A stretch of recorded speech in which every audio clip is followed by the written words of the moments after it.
Li ho visti, li ho salutati, è stato molto toccante. La dirigente scolastica si è subito precipitata sul luogo dell'incidente per accertarsi delle condizioni dei suoi studenti. I 2 che erano sull'ambulanza per Oderzo mi hanno risposto, hanno detto che insomma non stavano così tanto male e che andavano a fare un controllo.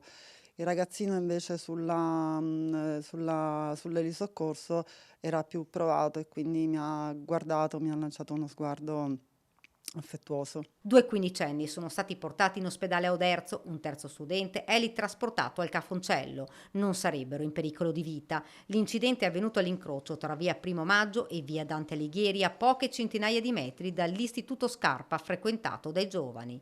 Da una prima ricostruzione il gruppetto di studenti stava attraversando la strada quando è stato travolto da una Porsche condotta da un trentenne del posto che si è subito fermato per prestare i primi soccorsi. Tra l'altro è stato proprio all'uscita di scuola, quindi intorno all'1:10.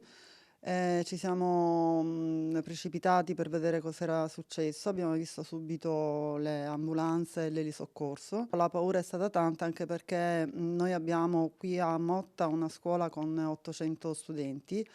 E penso che insomma tutti dovremmo fare un po' più di attenzione quando ci sono appunto le scuole o in prossimità delle strisce pedonali. In quel momento l'incrocio era pieno di studenti appena usciti da scuola. A quell'ora c'è proprio una fiumana di gente che attraversa, poi si sa, i ragazzi essendo anche in gruppo magari attraversano vicino l'attraversamento pedonale, ma sicuramente lì in prossimità e quindi è doveroso comunque fermarsi e cercare di fare attenzione. Per ricostruire la dinamica dell'incidente i carabinieri che hanno raccolto le testimonianze di studenti e adulti presenti durante il sinistro. La Porsche ferma in mezzo alla strada poco distante la targa che si è staccata con l'impatto.